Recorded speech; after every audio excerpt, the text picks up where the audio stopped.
Big lucky 7. We made it this far. I didn't think we would. Welcome to the Stache Club Wrestling Podcast. I am John. I am Dante. Together, well, I already said it. This is Stache Club Wrestling. For those viewing, boom, you know what just happened. But you can listen on Spotify, Apple Podcasts. So if you're just starting, you're like, I'd prefer to listen to this in my car while I'm making my way over to Build-A-Bear. Making my way downtown, walking fast, faces past. You can listen to it in your earbuds. You can listen to it in the car. Please leave a rating, all of that stuff. We won't spend too much time on that. But go get Spotify numbers up. Anywho, Dante, how are we today on this fine Thursday morning? John, I am doing good. I'm a little tired. Yeah, kind of rushed my way here a little bit. Text you this morning saying, hey, let's plan on, getting there 10:30, record, get it done. Fell back asleep right after I text you to that, and my alarm goes off, and got my coffee, and we are here. Of course. So, well, a meeting got pushed, I heard, so we are good. Might be a merch meeting. I don't know. What did you say? I probably shouldn't have said that.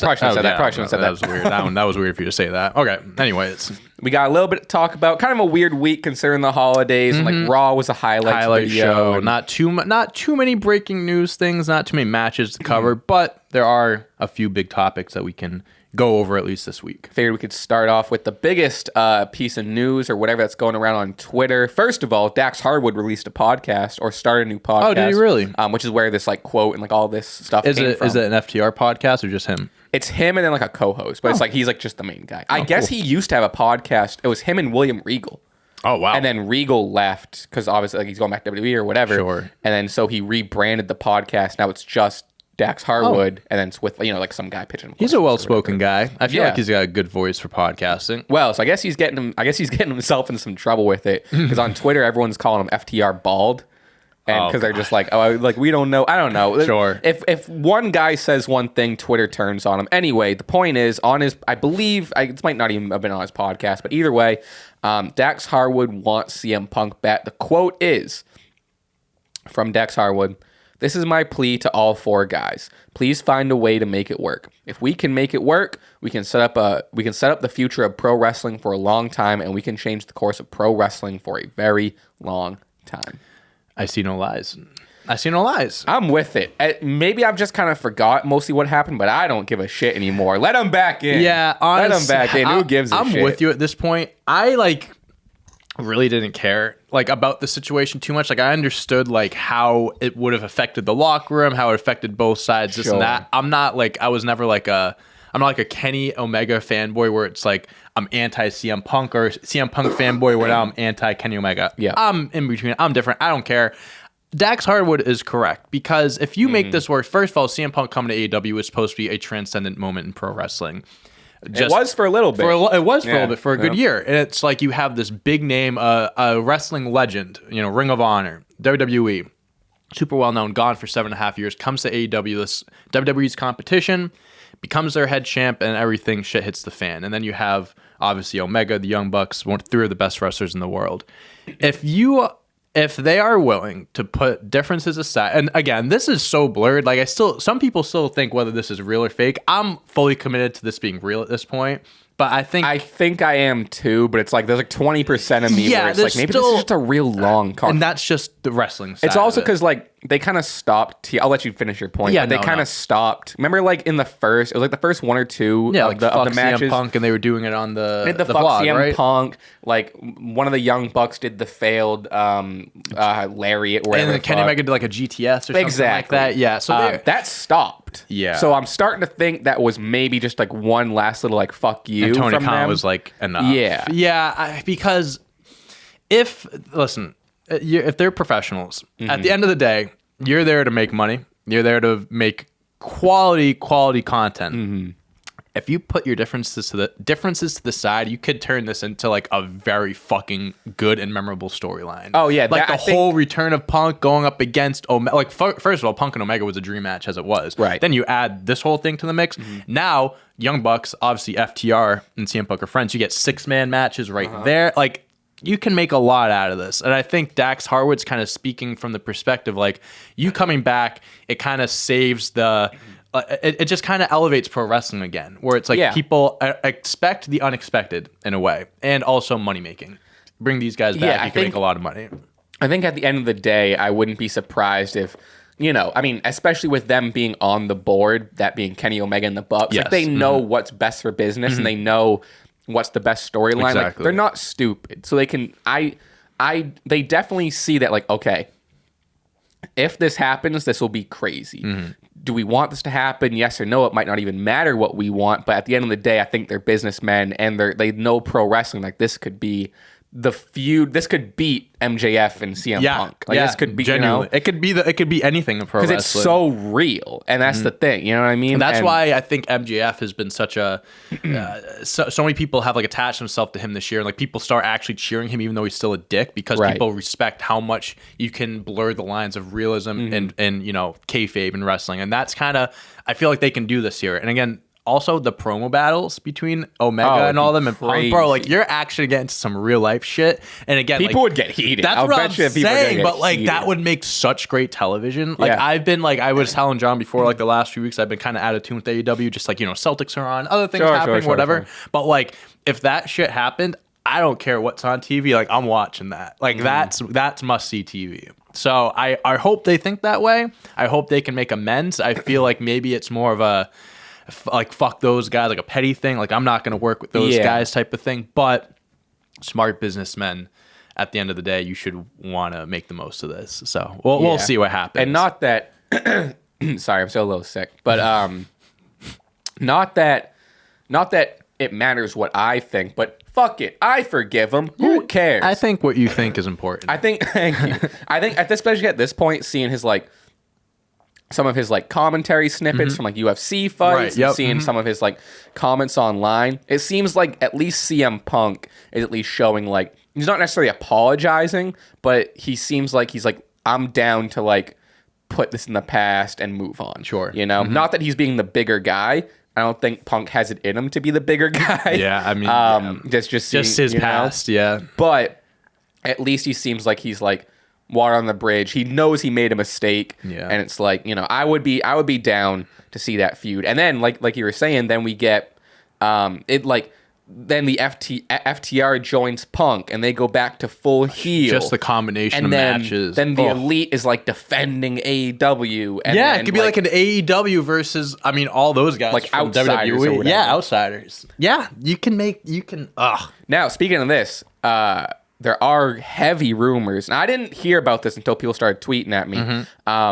FTR's contract is coming up. I have seen. And there's heavy rumors that they're going back to WWE. They're going back to Daddy Triple H. I doubt it. I wouldn't be surprised. Yeah. I do think it's a very like, what do you want? Okay, so they go back to all right, so they go back to WWE. You're going to get a lot more money than AEW. That's just a fact. You're going to get more money than AEW. Also, you're under the power of Triple H now. And in NXT, that was their best run when Triple H was in charge. Granted, will it be the same as it was in NXT? Probably not. Triple H isn't quite there. Triple H has a lot of different talent to work with.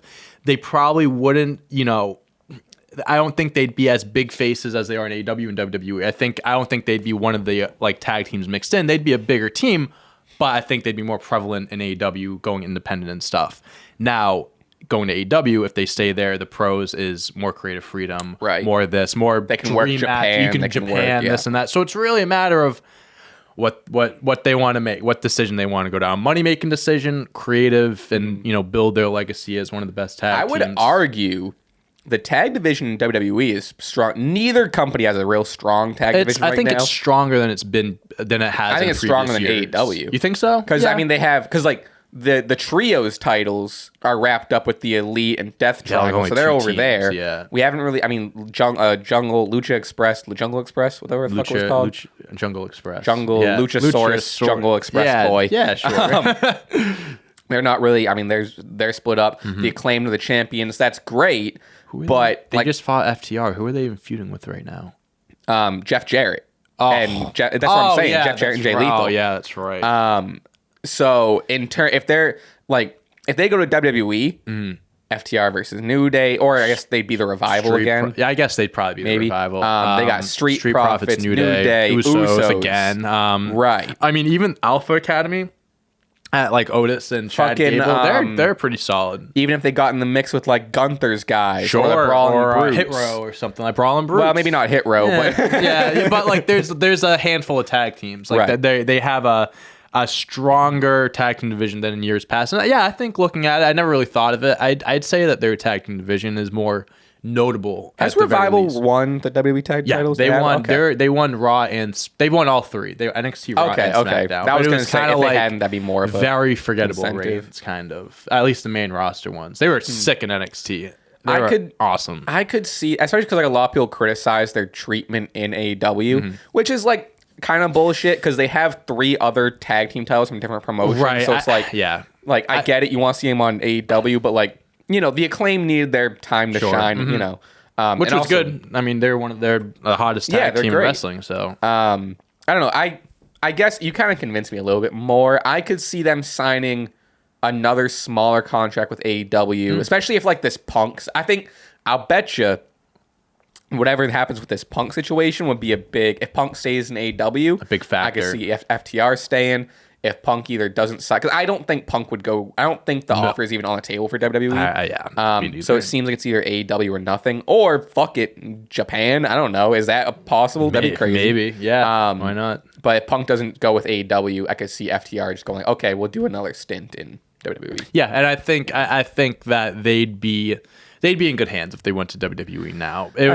I think fans would like it more if they were in AEW, more independent, but that's because I think they have a way bigger name now. I agree 100%. Now that you're going worldwide, you had the New Japan belt. They're still AAA, the AAA champs. They lost the Ring of Honor, but like they had a crazy run this year. I mean, especially they're number 2 in terms of like the top ranked wrestlers. It was Usos, and like that's kind of impressive too, considering like all eyes are on WWE. Obviously AEW, like I'm not saying eyes aren't on there, but like Usos are on TV 2-3 times a week. Like it's hard to top something like that. But also, just kind of like, do you have anything else to say about the situation? Not really.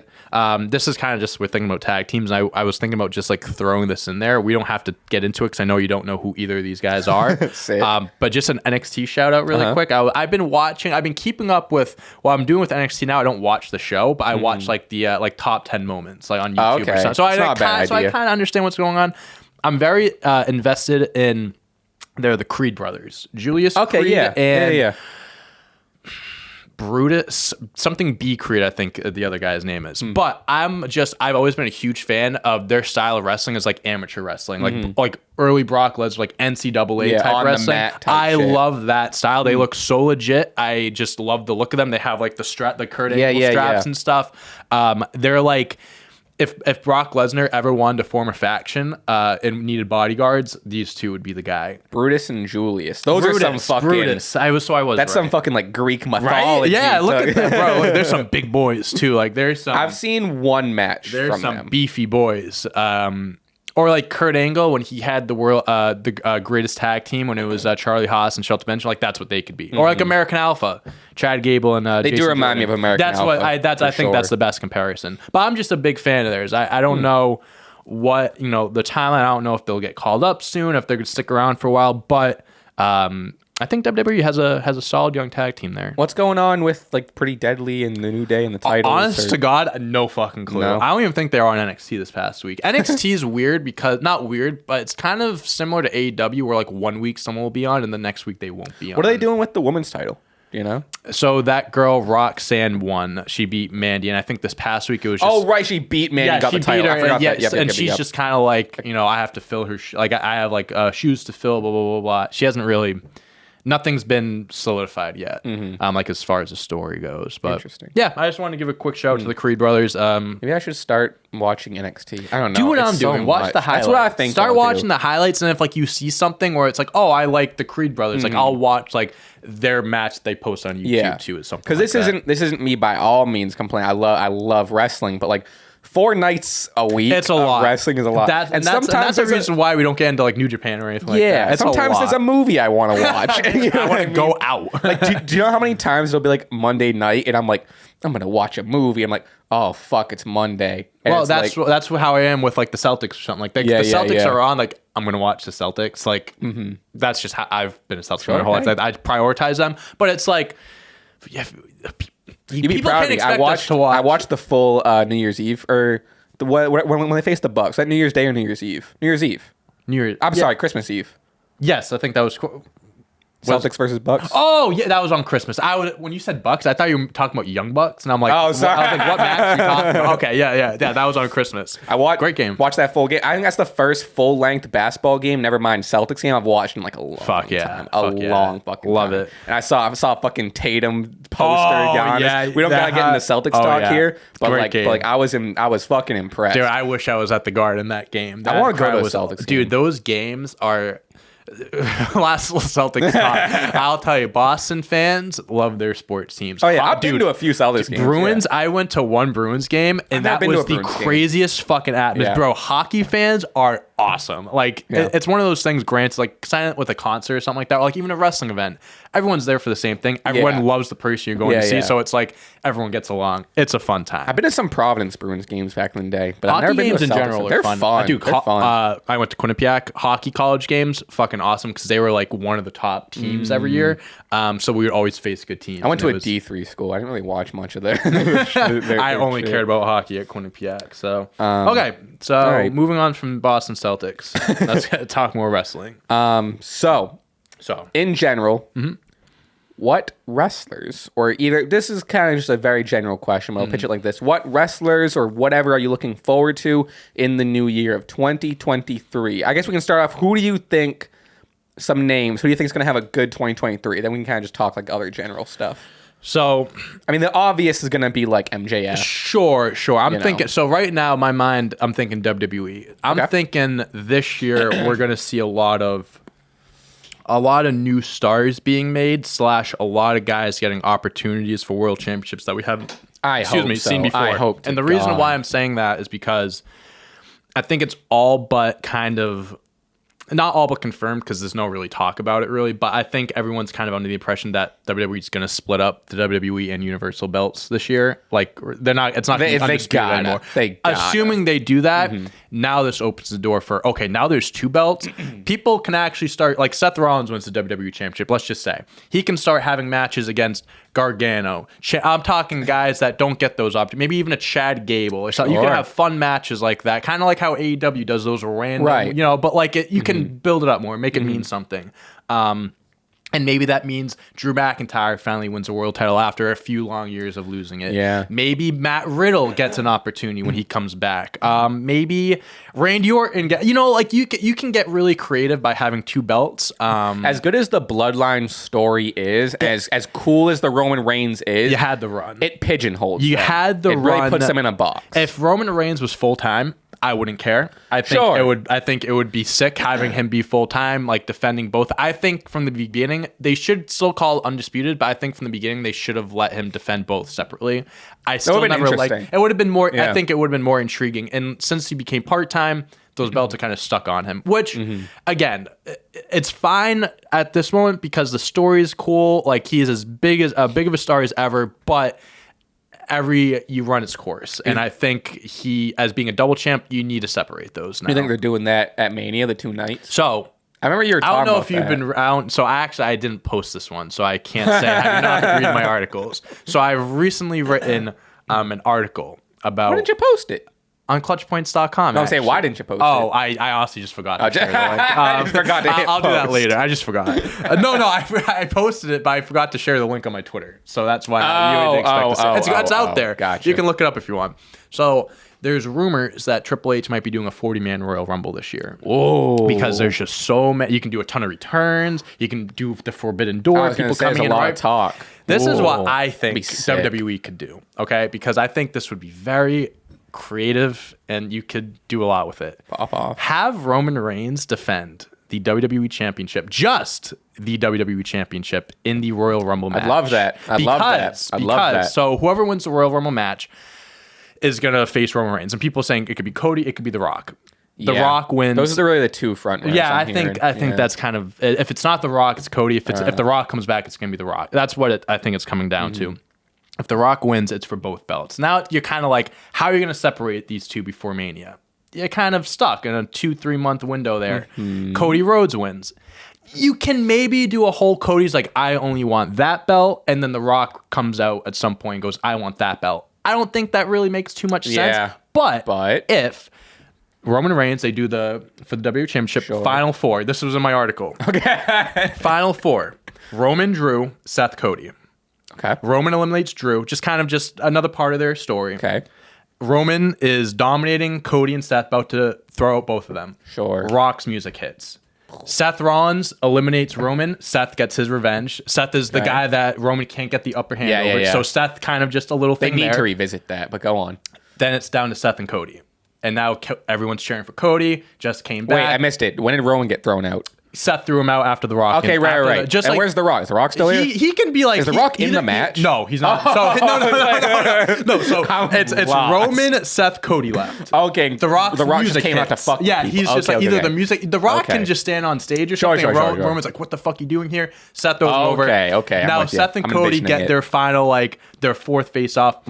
I think Seth should get the upper hand just because he lost the first 3 matches. He didn't technically pin Cody here. Just win the belt. Then at WrestleMania, you have Rock, Roman for the Universal belt, Seth, Cody for the WWE Championship. Fucking WWE.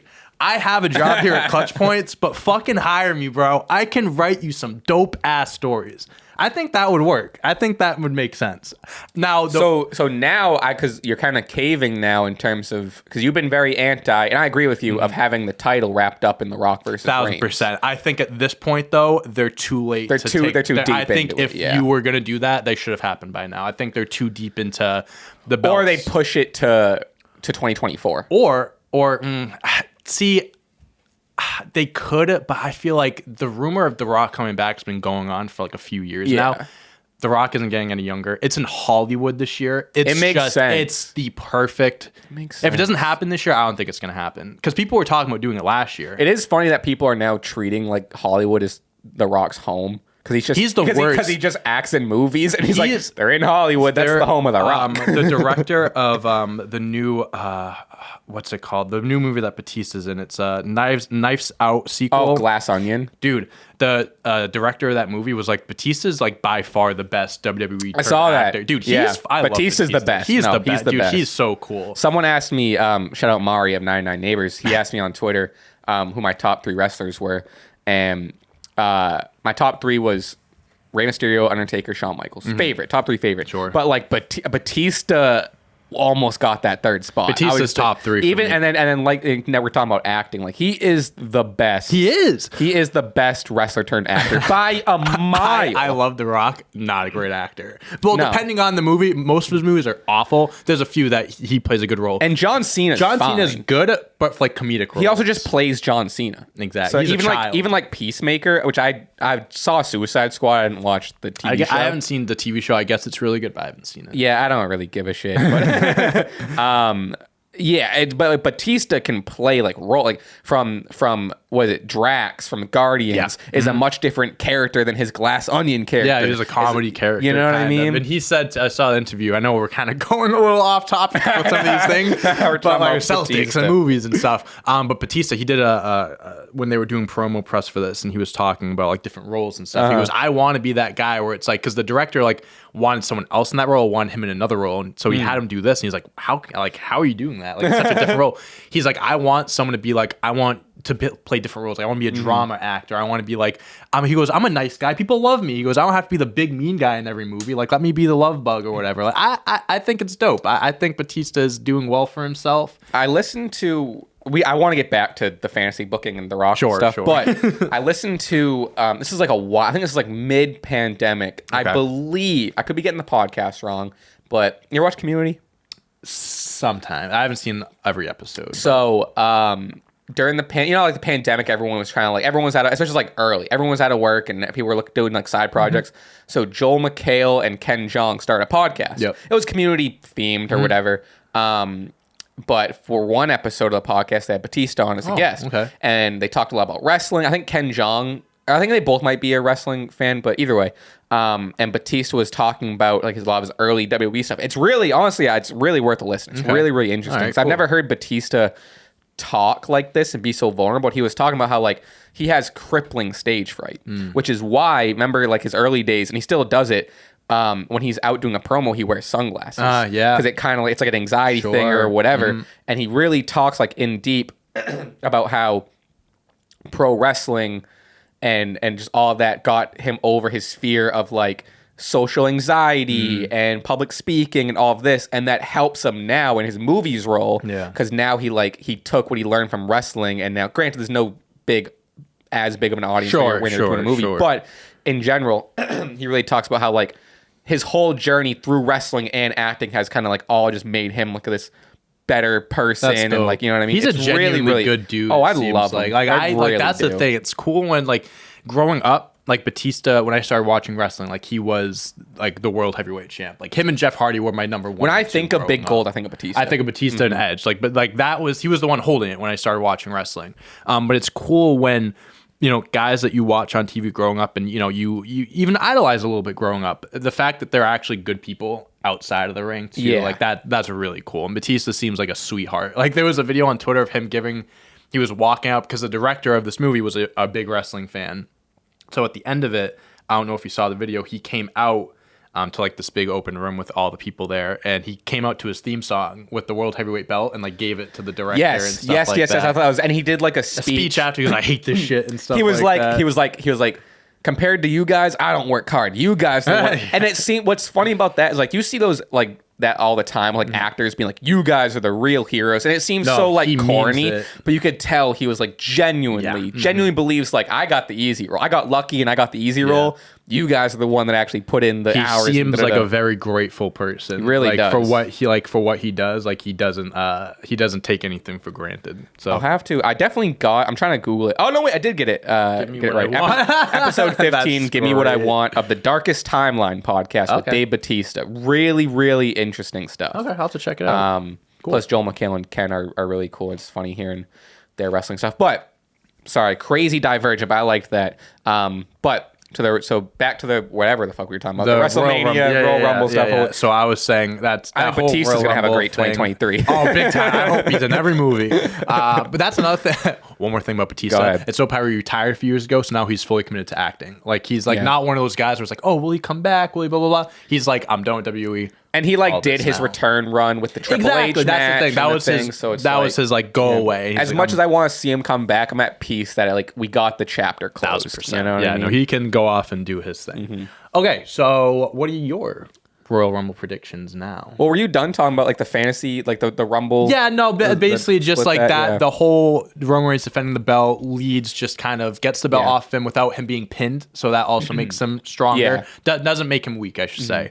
And then you easily set up Seth Cody and then Roman Rock. That gives a lot more. I like that. That gives a lot more story. I would even love like, let's just say like if like the Rock isn't involved, maybe there's a little less like, future implications for it. If like Roman gets knocked out like at like 20, like he gets thrown out like kind of midway through the card, and then everyone's like, oh fuck, we're gonna get a new champ. It's vacated. Yeah, and there's 30 more people to fucking go. Would be fucking that sick. Would be, and then everyone that enters the Rumble is like, that could be the winner. That could be the winner. No, I would love that. I would love that. That would actually be very cool too. Now the only issue is, between now and the Royal Rumble, they have to find a way to set up the, hey, Roman, you have to defend the belt thing. And I think that can kind of just be like, I could see him just puffing out his chest and being like, I'm the tribal chief.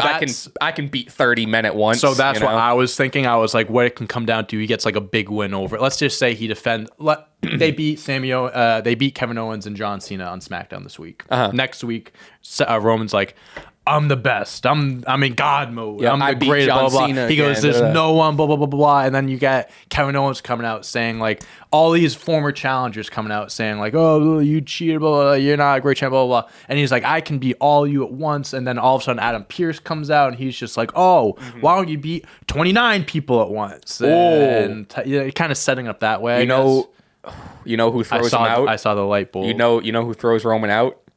Sammy tosses him out. Sammy Haluva kicks him out.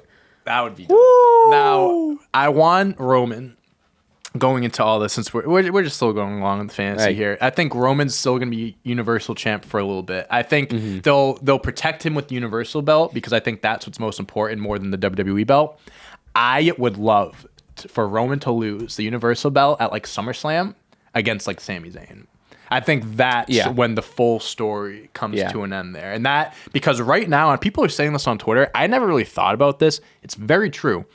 WWE has naturally and organically built up Sami Zayn to the point where his popularity right now, I'm not saying it's on the same level, but when Daniel Bryan was on that come up for WrestleMania 30, bro, Sami Zayn is reaching that level of like fan love. Like every really single fucking time the Bloodline go out there, people are cheering for Sami. Like when the second that he gets turned on, because people that's assume that's what's going to happen, people are going to be devastated. Like, I'm going to do pans of people in the crowd. I really think it's going to be the other way around. You think it could be the other way around? Sami's going to stab him in the back. I'm just assuming, so if he gets turned on, you can see the pans of the crowd, people crying, upset. Or if he turns on them, the pop is going to be insane. And if he beat Roman for that belt, forget about it. That, wherever it would be, wherever the stadium is, whatever city, town, state, that place is going to explode. Because we are, with like a lot of fantasy booking, because we are giving up like a lot of the Sami and Kevin stuff, and there's a rumor that like Kevin and Roman are going to be the match at the Rumble. Right. Yeah, I mean, this is all, there's nothing to go off of this. Sure. This is all us kind of hoping this would happen. And so I guess kind of answering who he thinks is going to have a great 2023, I'm hoping it's Sami Zayn. He had a great 2022. I mean, Sami Zayn and Kevin Owens, I think, are really set up to have a good year. Drew McIntyre, I think, is due to have a good year too. Maybe Bray Wyatt, once they get everything kind of unfolded. I guess he fought at like the Garden. He fought Jinder Mahal at Madison Square Garden. Actually, one of the guys that we worked with at Clutch Points, Will, the one that we talk merch with.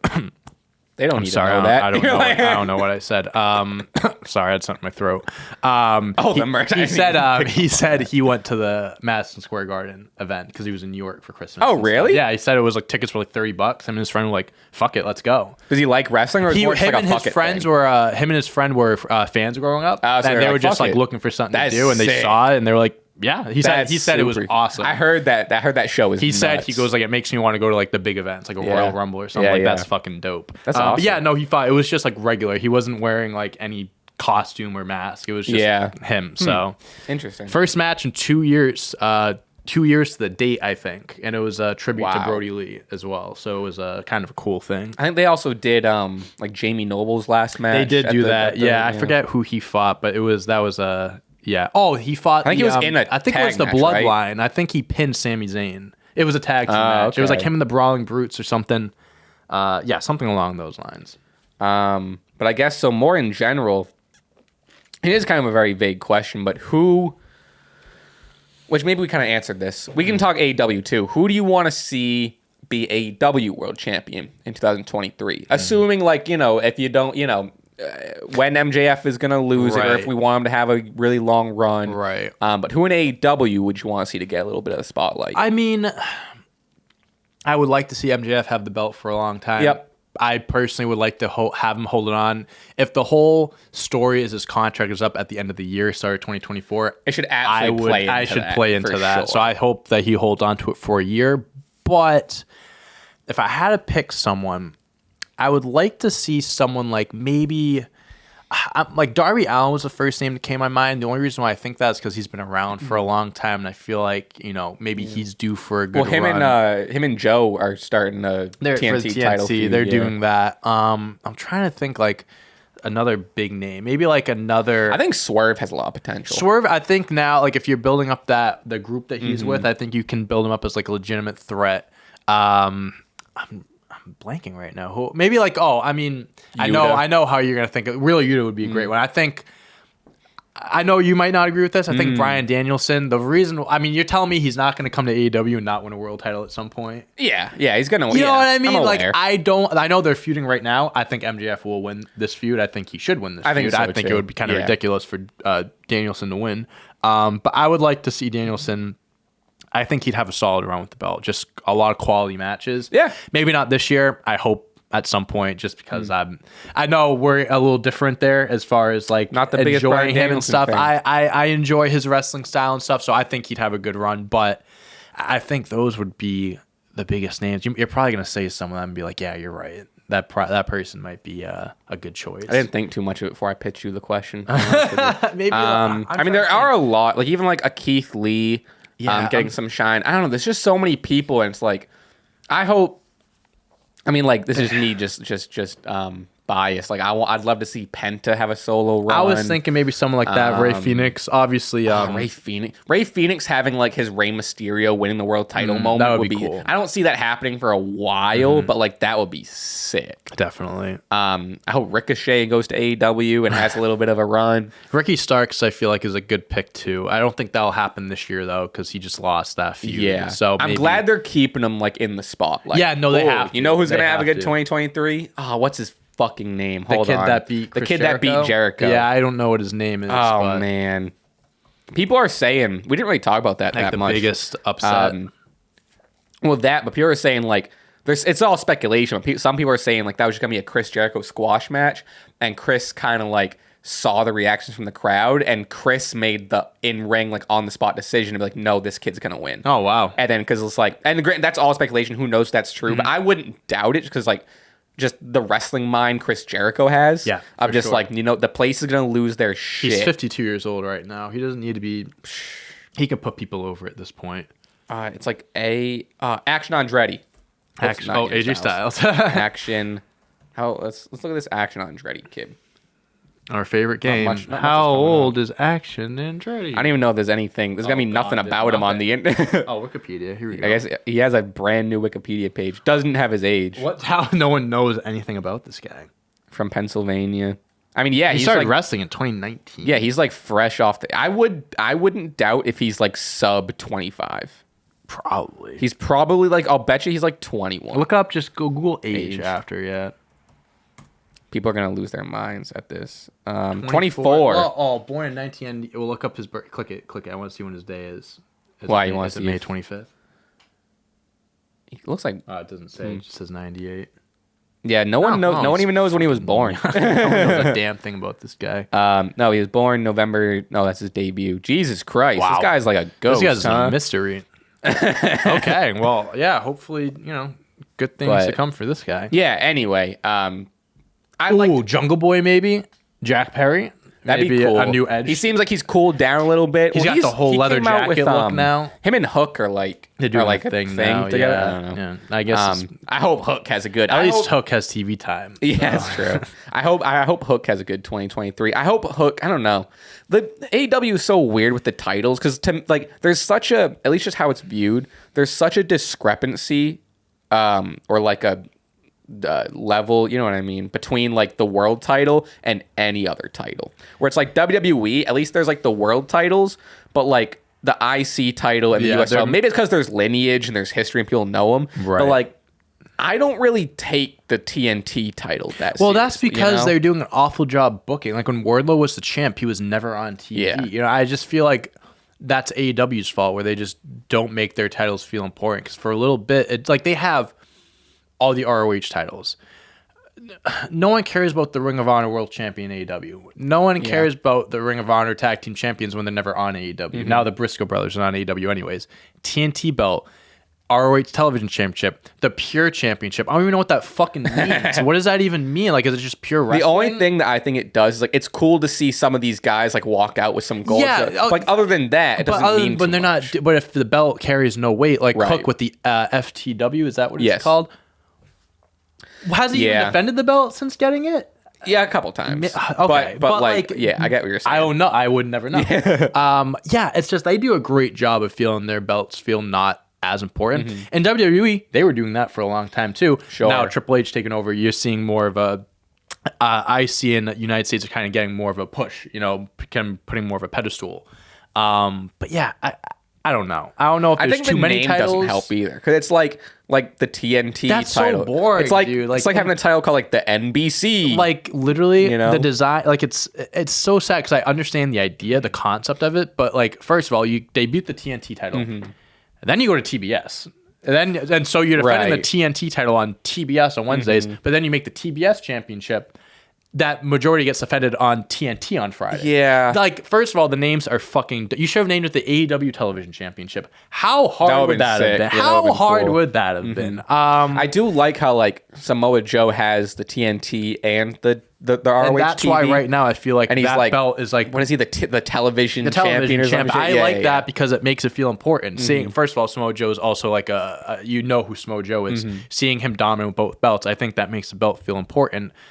but that hasn't been the case over the last few reigns. So I mean, I don't know if they have too many belts. I don't know if they should take some away. Like I don't know. I don't even think they have. I mean, I think with the integration of the ROH ones, it makes it too many. But like, I even just think AEW alone, I think is fine. But bringing all these other belts in, like even Sammy Guevara and Ty Conti came in with like mixed tag team championships, and they started defending. I'm like, we don't need that. We don't need that. What's the All Atlantic title too? The Orange Cassidy has it. Okay. Where's that? Okay, so he has that. I haven't like heard anything. He defends it. Does he? He defended it a couple times. Maybe that's like, just me being out of the loop a little bit. But like I think that they could have positioned that belt as like the number 2. Sure. Because I think that's just more credible sounding. That's closer to like an Intercontinental or a United States than like a TNT title. Or like, I don't know, the TNT and TBS one just seems too gimmicky to make, I don't know, to seem cool or important or whatever. I never saw the appeal in it. Yeah. I never saw the appeal in it. Whatever. I was going to say something else about that. But either way, speaking of AEW, we got match 7 of the Elite and Death Triangle coming up. Yes, we do. Yes, we do. The ending to last match. I saw the ending to the match last night. That was a sick ending. So here's what I'll say about it is because when match 6 was happening, I was like, okay. When match 5 was happening, I was a little bit, and shocking to me, but I was like, all right, this seems like it's running its course a little bit. Like it's not the same match, and they're telling the story with the hammer, and stories are getting built up with some cracks in Death Triangle, and like it's working in terms of storyline. But in ring by the 5th match, I was like, this is good, but it's like I've seen it. It's this they need. They didn't even start the match in the ring. Yeah, they started it backstage, which I think was perfect. They mainly fought outside the ring. Not quickly. Each match, have they been like different stipulations, like no DQ? I think the first 3 were just regular matches, okay. and then one was no DQ. Okay, and this last one was false count. Yeah, granted, I've seen the first match. Haven't seen the other. Dante's gonna binge watch. I'm binge watching all of them leading up to the 7th. Which is I will crazy. watch the 7th one. But okay, go ahead. But I think that was, and like they differentiated this one so much. I think it's what they needed to do because it was starting to get a little stale and a little boring. You know what I love when they do the whole street fighting when guys are wearing like street clothes. Like Kenny was in like the ripped shirt and the jeans. Yeah, it's so cool. I think it's a dope. I like that too. It doesn't make any sense, but it's like I love it. It's like you were just backstage getting ready and you start getting attacked. It's like, well, all right, fuck it. I guess I'm fighting in this. The way even like the way the match ended, I thought was creative because Kenny did the one-winged angel, the 2 cameras. Which at first I was like, I want to see the one-winged angel. I don't like this. But it made sense in the end. One-winged angel off the fucking thing, which I heard potentially Kenny might be injured. Dude, he looked like he was hurt after that. I don't know. That's he was like shaking. It was fucking like crazy. But at the same, like Kenny got the pin on Phoenix, and right after, because they were so separate in the arena, which I've never seen. Like, I mean, I'm sure it's been done before, but I've never seen anyone do like play into that like.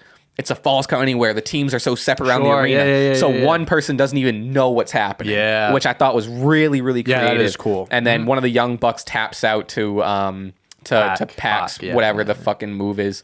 And then Pac thought he won. And then it was like, it was really, really creative to then set up a means of a match 7. Like, who can really get the upper hand? Yeah. And now one other thing I noticed is that when the match ended, they started playing the theme song. Do they still come out to Carry On My Wayward Son? Yeah, that's like their theme song. Like, yeah, absolutely, that's their theme song. I didn't know if that was a one-time. No, I love the song, but I just remember he pinned and then I hear Carry On. I was like, are they still coming out to this? I love the song. It reminds me of the show Supernatural. I don't know if you've ever seen it. Whenever they had the season finale, they would do like a season recap and they play that song in the background. It was always so sick. It was my like favorite part of the season. Huh. Yeah, I think that's pretty cool. So match 7 is taking place in 2 weeks. I think it's Battle of the Belts. I'm not sure what it is. I was going to ask you what it was. Look up AEW Dynamite events. I'll do match 7. Oh, that too. Yeah. All right, let's see what comes up. Because I think Battle of the Belts might be a Rampage thing. Sure. Yeah, I'm not. Let's see if this says anything. Blah, blah, blah. Yes, blah, blah, blah, Canadian Destroyer. I'm trying to just read this fast. I'm not seeing nothing. Doesn't say. I don't know. Someone will tell us in the comments. First of all, what? I think you were clicking on an article from September 2nd. So Jesus. That's also another... Oh, goodness gracious. I don't even know what to just add more words. AEW match 70 week Death Triangle. Elite win falls get anywhere fightful.com. Shout out Sean Please Ross. tell us. Sean Ross will say it. New Year's Smash New Year's Smash live on TBS in 2 weeks. 2 weeks after New Year's. Interesting. So I think Battle of Belts might be a Rampage thing. I don't know. Either way, is there a date? What's the actual date on it? Does it say 2 weeks from yesterday? 2 weeks from yesterday. I don't know. Either way, 11th. Yes. So they set up that match. I'm very excited for, especially coming off of. Sorry, that's my the mini. I still haven't finished from this morning. In whatever the fuck, an Escalera de la Muerta ladder matches. Interesting. Don't know what in the world that is. It sounds like it's just going to be like translator. Do we want to put in the Google translator? All right, let's Google translate it first, and then we'll. Let's see. I'm assuming it's Spanish. Spanish to English. Translator. Death ladder. Oh my god. Wow, ain't that something? Ain't that scary? Okay, so a death ladder match? Well, technically, if we want, let's see. It's I think it's called a death ladder match. Wow, double the ladder, double the death. ladder match. Holy shit. Wow. Okay. Death ladder. I wasn't expecting that. Should be crazy. I think it's going to be bonkers. Hopefully Kenny's good. Yeah. Yeah, for sure. That you definitely don't want him hurt for that. It seems, especially since like, what was the title match? Whatever the fuck that Revolution? No. What was whatever that last pay-per-view was where Death Triangle beat him in the match, and the one they all returned out? at Was it all? Was out? it all out? I think it was all in, all out. Who knows? Like I think this one seems like it might be pretty easy to see Elite. Were they? So was it? What was the score? Was it 3-1 Death Triangle? Yeah. So the Elite did a little LeBron James, Michael Jordan comeback. I think I said when we were talking about this when they first started. I think I wanted the other way around. I think I wanted Elite to come back or Death Triangle to come back. Yes, because I thought it would kind of make Death Triangle look strong, even though they lose ultimately. Yeah, I think that was my process of thinking. It seems to me, again, I haven't been watching the matches, but like knowing the storyline with the whole Hammer, Phoenix, Penta thing, I can see it kind of being like Penta maybe turns on Phoenix during the match. That's what it kind of seems like. And then they win it, and that kind of like protects them in a way from like. Weirdly enough, especially because this was like. Maybe it's maybe you go and get the hammer on the ladder. Maybe that's what you go for. Unless I just didn't pay attention, the hammer didn't even come into play this last match. Oh, really? It came into play in the no DQ one before. It's due. Maybe the hammer's due. But no, ultimately I agree with you. I think where the hammer's involved or not, there has been like the rumblings of Rey Fenix and like, Penta and whatever. Rey Fenix has the hammer. He's like, hit him with it, and then he just hits Penta with it and walks out. And then we get some Penta versus Rey Fenix. That would be nuts. That's dope. Yeah. I don't know. There's a lot that could happen. I'm excited. I think the Elite's gonna win. As much as I am. Too. I mean, at the end of the day, I'm ride or die Death Triangle. That would be weird if the Elite didn't win. That would be weird if they didn't win. Yeah, especially now. I think just building them up after everything, the whole comeback, all that shit, like, they have to win this. They have to. So that'll be exciting.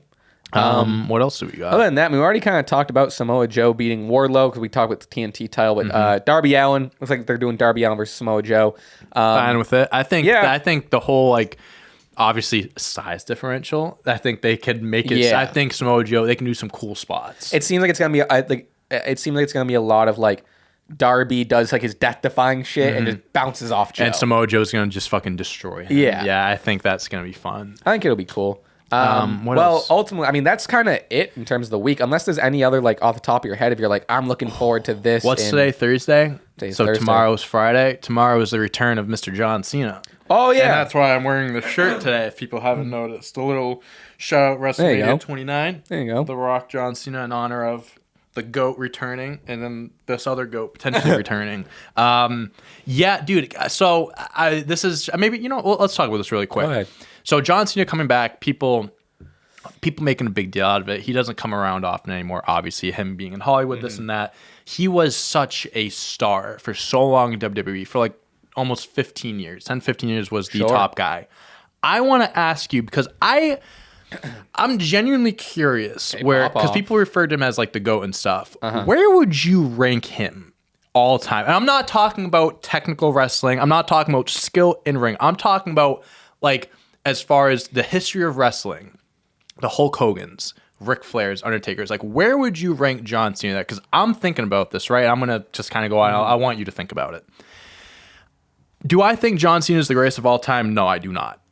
But I believe there is much more than a case to be made that he belongs on the Mount Rushmore simply because of the level that he took wrestling. Like, I get it. People like PG era, not as great as The Rock and Stone Cold. I agree with that. But for what he was given, and he literally carried the load of WWE during the PG era for so long, 16-time world champ, and to be said, whenever he does return, when they announced Cena returning, they sold like 5,000 tickets. Yeah. He is box office in WWE. He is must see. Whenever he shows up, that's going to be the highest rating thing. I'm sure this SmackDown could be the highest rated show of the year, right? I'm probably going to watch it. It's fucking John Cena. And the thing is, John Cena to us, like, maybe it's more like a nostalgic thing. He's our generation's like Rock. He's our Hulk Hogan. He's our Hulk Hogan, Stone Cold, The Rock. Yeah, 100%. So again, I understand. He's our Roman Reigns. Right. So like this, exactly. Like the next generation of Roman Reigns, like that's their John Cena. I think I would have. Is it truck? I don't know if anyone can hear that. Jesus Christ. Sorry about that. I think that I'm not going to give my Mount Rushmore, but I think John Cena deserves a spot on that Mount Rushmore for what he meant to wrestling for 20 years. And I think I don't know. I just wanted to kind of give him his flowers in a way, and just kind of like give him. I know he gets respect and stuff, but I just wanted to throw that out there. All time, not favorites. Not favorites. No, I'm with you. Controversial. Someone could convince me he's number one. I could be convinced he's number one. Just off the top of my head, knee-jerk reaction, 2. Who would you put number one? Stone Cold. I think Stone Cold's the GOAT. John Cena. Number 3, The Rock. I think Cena just beats out The Rock in terms of, I mean, like, if you zoom out. Sorry, buddy. And if you zoom out now and not really look at, like, take nostalgia out of it, take, like, attitude era biased out of it, like, John Cena's had a way better career than The Rock. Yeah, I mean, I think the comparison... And even in terms of like you were saying, like bringing wrestling into the mainstream, like I would argue John Cena's done a way better job than The Rock. Promos, The Rock, greatest of all time. Sure. John Cena, corny lines here and there. Right, what are you gonna do? But in terms of promo, like when he wants to fire, Cena can fire. I would argue John Cena is the number 2 greatest wrestler of all time. I could see the argument. If someone wanted to argue number 1, I could agree. Yeah, no, I think like I think Stone Cold's the GOAT. I mean, that guy, so as far as pop culture wise and stuff, like we talked about on one of our episodes yesterday, Austin 316 is still the most popular shirt. Right. You see people wearing those shirts. They don't even know anything about wrestling, but they know Austin 316. The Rock, I think John Cena and The Rock are about neck and neck because I think so too. Because The Rock, John Cena had a much. But John Cena beat him at WrestleMania. John Cena beat him at WrestleMania. So maybe that's what does it. 1-1 though. It's 1-1 because The Rock. You're right. There. So that's why neck and neck, right? They can never get the upper hand. The Rock did it in a much smaller time span. I think from 100%. Like he was probably at the top for like 6-7 years. Probably. Yeah, people forget how not short. People forget like it wasn't crazy there, long. No, he wasn't there for long. His peak was only like 3-4 years, late 90s, early 2000s. But John Cena did it for 15, 20 years. To be able to say that you were the clear, not like a Rock Stone Cold where it's like legit neck and neck. You have 1A, 1B. There was no 1B to John Cena. If Randy Orton made that argument, I think for a little bit, maybe Triple H. But I think when John Cena was at the top, at the peak, no one. Because he was at the top for like you said, 15 years. From like late 16-time world champion. Dude, from like 07 to 16, 17, he was untouchable. So for that reason, I put him in The Rock on neck and neck. And I think I have to put The Undertaker in my top 4. Just longevity, just aura, and just also just commitment to character as well. He never broke character until a few years ago. Like he was like that for a long time, just playing that role. Shawn Michaels makes a fair point. Ric Flair makes a fair I argument. mean, and I'm not necessarily a fan, but like Hulk Hogan is Hulk Hogan, I think, again, I I think of the 80s, 90s, he was wrestling. I think if you're to make a Mount, I think It's tough. I think Hogan might even might make the Mount only Rushmore. thinking of like an outside perspective, because I think a lot of like, if we're just talking like, wrestling skill or wrestling fans, Sure. I think Hulk Hogan would get kicked out. But in terms of like, if you also bring in like mainstream appeal or just like cultural relevance, I think Undertaker gets kicked out. If we're doing cultural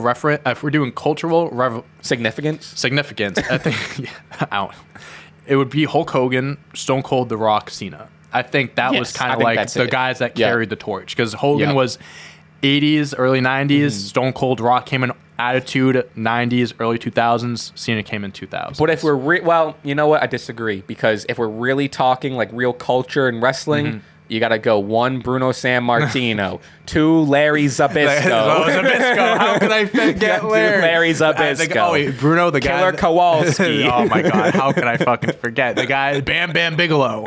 The guys that MJF said he could roll over in a shitty grave. That's the great thing though about wrestling, is that you can make a fair argument. But I think it's different ways people look at it. So those 4, especially like bringing like the mainstream appeal to it, like I think that's like that's the 4. I think the main top 3 guys, the reason people care about wrestling were because of The Rock, Stone Cold, and Cena. I think those are the biggest like guys that brought wrestling into pop culture. And honestly, just talking a little bit of the future, I'm not saying he'll ever be on the level as those guys, but I think MJF is positioning himself to be in a spot What a statement. where he can tie in pro wrestling and pop culture, and people that aren't wrestling fans necessarily will be like, oh, I know who MJF is. I don't watch wrestling, but I've heard of him before. You know what MJF needs? And it's a hard swing for AEW now. MJF needs to get on like Jimmy Kimmel or Jimmy Fallon. I agree. Like more mainstream. If he went on Kimmel or Fallon or Conan or whatever the fuck is out now. He was doing he did a Barstool like podcast. That's why he was doing podcast tours and stuff. But if he got on like a mainstream late night television show like a John Cena has done, or whatever, exactly, and just cut a crazy promo, it would be insane. Yeah, they should do it like 2023. That's exactly. If they're gonna do the whole Reign of Terror thing, he should go on all these TV shows and just fucking shit talk. I don't even know what the late nights are. These I know Kimmel and Fallon. I think it's one. Kimmel and Fallon. I think Conan's done. Colbert. He might still have one. I'm not sure. Some guy just ended. I know James Corden's done. Oh, is he done? Oh yeah, he finished. And some other guy, Trevor Noah, is that his name? Trevor Noah. I think he stopped doing it. Get him on Fallon or Kimmel. Yeah, I think because Fallon's a wrestling fan. I think so. Wrestlers have been on Fallon. I think Kimmel might be. Kimmel might be a wrestling fan. I think either way, I think that's a good platform to just kind of be like, again, like you said, give a good promo, have that go viral. I think so many people be like, who the fuck is this? That's what I'm saying. And then they see him cut this, like, he's swearing, he's doing all this shit, and they're like, holy shit. See, I understood when I started saying that, I was like, wait a minute, where are you going with this? But I'm just saying, as far as, like, people don't watch wrestling, but it's like MJF. Oh wait, I've heard of that. Yeah, Stone Cold. Oh, I don't watch wrestling. I know everyone knows who the fuck Stone Cold. Especially if they start getting. I mean, granted, like I doubt this would happen, but if MJF sneaks his way on like the Today Show or like just some mainstream show like a John Cena or The Rock, and then get this, if that day ever came when MJF went to the WWE, I think that becomes more of a reality than being AEW. It's a good point. So, not saying that's going to happen. If he wants to do that crossover, it seems like he wants to cross over real mainstream. Maybe that's just me getting duped by a character. I mean, if he's looking out for himself and he wants to go into business for himself, I'm telling you, going to WWE and building yourself up as that guy that went cross promotion. He's also... Technically, Cody was the first guy to go from AEW to WWE, but he was a WWE guy. MJF would be like... could be or one of the first guys to go from like an AEW star to WWE. That would be fucking sick. I know we're getting a little off topic, but this is all on topic. It's cool. WWE, are you listening to us? Are you taking notes? Because we're giving you free. If I swear to God, if I see this shit starting if that Royal Rumble fantasy thing happens this January, I'm coming after you, Triple H, because I know you're stealing my ideas. If it happens, we'll have to finish our drink. That'll be the stipulation. If that happens, I'm finishing every drink in your apartment. And I'm getting blackout. If Roman Reigns gets eliminated from the Royal Rumble, John, finish the fridge. If they announce that it's a WWE Championship in the final 4, those 4 that I mentioned, I'm pacing. I'm sorry, I'm going back and forth. I'm pacing. increasing. Because I'm gonna be like, someone is copying my ideas. Someone's listening to me. Something's happening. Might have to cut us a little check. We'll see. Well, that seems like a wrap on this one. 2020. It's a wrap on this one. It's a wrap on 2022. Wrap on 2022. And hey, they didn't think we'd make it this far. They really didn't make it this far. But look at that. We made it to the new year. We're almost at you almost got to be at a full year of making some wrestling content. All over the place. But we've been, right? Past that, yeah. Past that. Yeah, I think so. At least a year. Yeah. I mean, for the sake of it, we can just look up. Yeah, because we started putting out like weekly videos to start too. So that was like so let me check. Before the channel. All right, I know exactly what to look for. I'm going to look at the old Guess the Theme song. Ah, yes. Because that's the first video. Yep. I mean, I think we're over a year. I would think so. 1 year This is the first one? Attitude Era. Oh, this is the first one. Yep. Look at the setup, bro. The setup sucked. Excuse me. Say like a date. November 8th, 2021. Wow. Yeah, so we're well past. Yeah. Damn. Well, hey, it was a great 2022 for us. We're very excited to be back. I know I'm speaking for both of us here. We're both very excited to be back. We appreciate the support from each and every one of you for the podcast, for the YouTube videos, for just anywhere. You guys, following us on social media, interacting with us, tweeting at us, what you think of the quizzes and stuff. We read the comments. The community is something that we love so much. I think that's one of the, at least for me, one of the most important things about this is having that community with you guys. We had a great 2022 thanks to you guys, of course. And man, I can't wait for 2023. I think we're going to do some great things, and I am very excited to where SCW goes. Me too as well. I want to give one shout out to someone on our TikTok. Which we can plug the TikTok, but the TikTok is really just a means to get you over here. So if you're already over here, you already did it. Yep. So it's like, so we don't even need to plug the TikTok. But we were tagged. Stache Club Wrestling on TikTok was tagged in this video of. It's a long video. I'll send it to you where you can check it out later. But it's from Zay at Zay Cruz __. I think, I don't know if this is who it is, but they posted. I'm not sure if this is the comedian. Let me see. Oh, okay. Sorry, I'm kind of just learning as I'm reading. This account, Zay Cruz __, posted a almost slam poetry-esque clip from this guy. His name is Keith Hadding. Okay. And the clip, it seemed like this guy kind of stole the clip, to be honest with you. But okay. It's this big long word. It's this big long thing called the F word, and it starts with him talking about he was on this date with this girl, and he was talking about AEW to some guy, and she goes, it's fake, right? And he goes on this really long, like, slam poetry-esque thing about, like, being a wrestling fan and knowing that it's fake, but also, like, complimenting the athleticism. And he goes into something which I really related to, where it's like he connected it to his childhood and connected it to watching with his dad and whatever. It's just a really, really interesting, and kind of like it ends. It kind of takes a lighthearted approach, and by the end, you're like, holy shit. Where it kind of just like exemplifies. I think it was a really, really perfect example of what exemplifies a wrestling fan, and it's something that I think a lot of people, if they were to see it, I know I'm kind of talking vague here because it doesn't really make sense. You haven't watched it, but I don't know, just a really, really, really good example. And I thought we were being tagged by the creator, but I don't know. Either way, shout out Keith Hadding. I thought I knew who we were. I don't think so. It doesn't matter. I'll send it to you so you can watch it. But if anyone else wants to check it out, you can look up Zay Cruz __ on TikTok, or the actual person who the clip is from Keith Hadding at T Chaos itself on TikTok, and it's like the pinned thing. Maybe I won't put a link. That's too much. So wrestling's cool, guys. Don't let anyone tell you otherwise. There is one. So a reason on my phone, I can't find the comment. I want to give a quick shout out to someone. I can't find the comment because I'm trying to find his name. So I texted you about this when I was visiting my family in Texas. I was flying home. I went to give my ID to the guy going through security, all that stuff, and he goes, I know you from somewhere. Like, are you like, what do you do? I'm like, I'm on TikTok, like, where I used to work, this and that. And he's just like, oh, but you do the wrestling stuff still. Crazy. Like, with Clutch Points. And I'm just like, yeah, dude. Like, so I think your name was Ian. I am so sorry. I'm pretty sure it's Ian. Thank you, bro. It's cool. Like, we've gotten recognized in public and stuff like that before. Sure. But just like, with this new, Stache Club, just like, still being fresh and new and stuff like that, for someone to, recognize me and point us out for being a part of Stache Club and stuff. And he even said, he goes, I started getting into wrestling again a year ago, and your stuff, Yeah, we hear a lot of that. Like, you got us back into it. That's the coolest thing to hear. So, Ian, thank you so much, man. That was just, to you, it's just a small thing, like saying like whatever, but like that means a lot to us. It genuinely does. So thank you. To speak on that too, I mean, we've talked about it personally, but like I think the Lumberland getting recognized from like you're the guy from Lumberland. Sure. Like that TikTok kind of had like 2.3 million. That's like followers. a big umbrella. It's a big umbrella, and at that point, you got recognized for saying what your favorite flavor of cake was, and it's like yeah, cool, and whatever. But like when you were telling me that like like someone like recognized, like okay, that's cool, but you're like, oh no, it's like specifically for our 22,309 subscribers Stache Club that we just started a month ago, and like that's way more. It's way more.